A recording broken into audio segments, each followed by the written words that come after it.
Hello, sweetheart.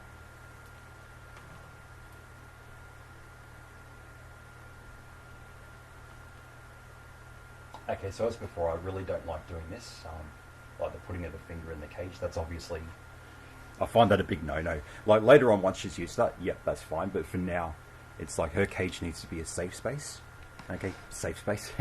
um, so I don't want to violate that trust by sticking my fingers everywhere. It's like she has to come out to me, and usually the step is she'll come out of this door once it's open, and if she wants to do that, that's fine. So she'll get used to it. Okay, so she seems quite curious, so she's ready to venture outside of the cage. Okay, come here, sweetheart. Oh wow, look at that. Good girl. So she's came up off, so as long as I keep my finger out of the cage. Alright, so let's try the step up. Right, step up. Good girl. Step up. Good girl. She doesn't mind the little kisses. So she seems quite relaxed. Okay, so you can see her crest of her feather. She's got a lot of growing to do, so a lot of plumage to grow. Alright, so you're going to sit on my shoulder? Okay, so it feels right now. It's just, it doesn't work for me. Not having one of these things on my shoulder really it doesn't work well for me. So yes, it's really sort of surprising. So it's only so this is day 2, and she's already stepping out of her cage and then onto my finger.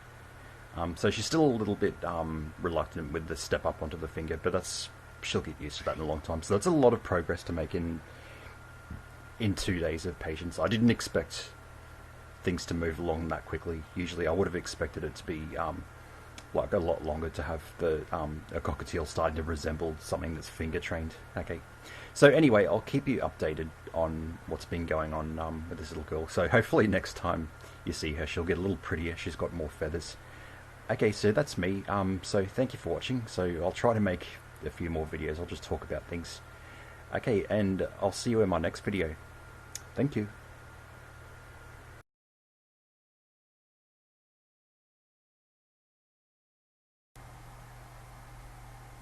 And we're back. So this is approximately 7 or 8 months later. So as you can see, this is a almost adult cockatiel. So you can see the difference from the last video. So she's got a much better mohawk or a crest. Okay, and the color really hasn't changed much. So I think that judging from the first day, I think the breeder was correct in assuming that this was a female bird. And number one, the colors are quite dull, but still very pretty. So it's kind of a cinnamon cockatiel thing. Now if you look under her tail feathers, there's a lot of striped markings under there, so that's the indication of a female bird.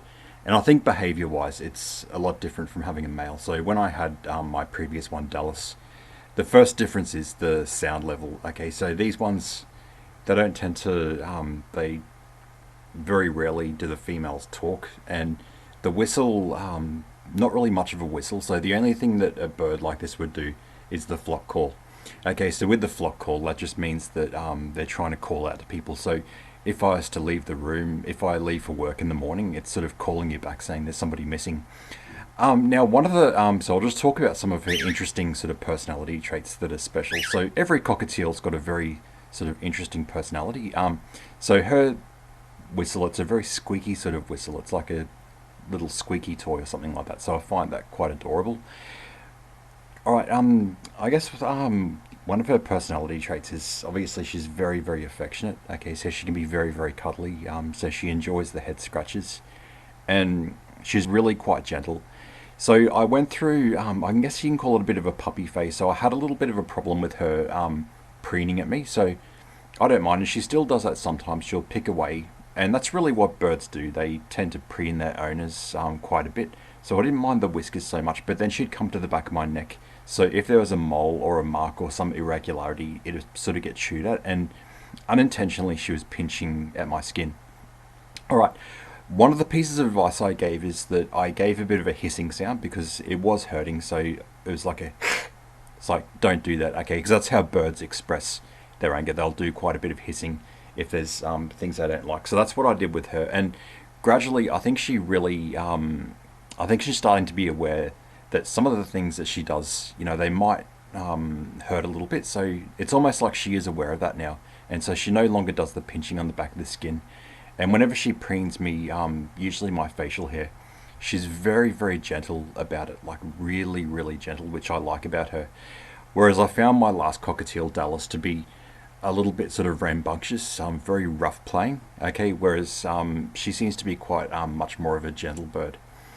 Okay, the other behaviour that I find it's really really interesting is that sort of flock calling. She has this tendency because there's a few people, because I live with the family, so there's a few people in my family, and when it's dinner time, okay, she really dislikes anybody being away from the room. Now she prefers to be on my shoulder, but you know I can transfer her to someone else and she can sit there quietly. But she looks forward to having me back. So onto my finger she hops off very easily. But if we're sitting in a room with other people and if somebody gets up to walk out of the room, she starts the flock calling. So it's almost like everyone around her. I think she has a certain affection for everybody around her, and she does that flock calling to get them back because it really she doesn't like having anybody leave the room regardless of who it is. And she does get quite excited when there's a room full of people. So even though she might not directly fly over to them or anything like that, she just seems to like that company of a lot of those people. And then I think she's getting used to that because I'm sort of working a bit more now than I used to.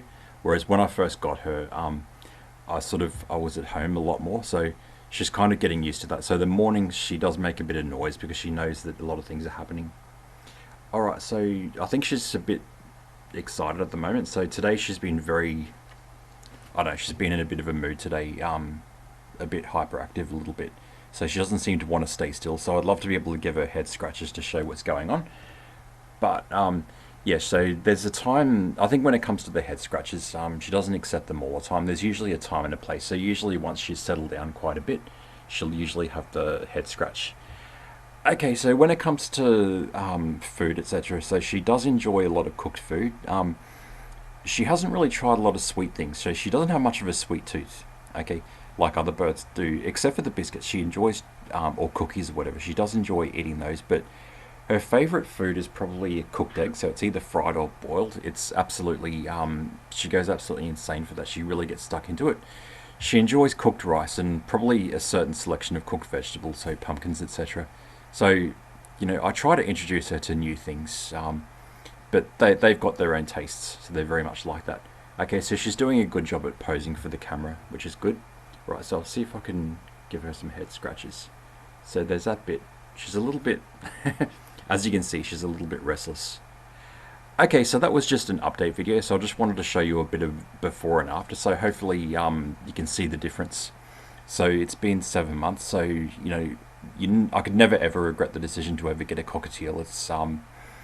It's a wonderful thing to have. I'm absolutely crazy about these birds.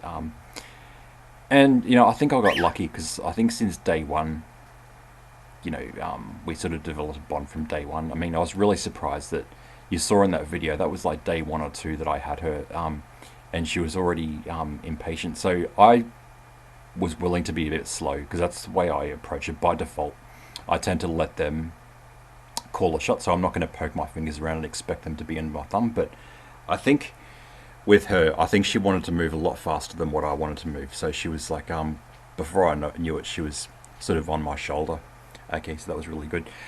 All right, so that's me. So I've had enough of banging on. All right, so Memphis, come here. So she seems very good. She's very well finger tamed.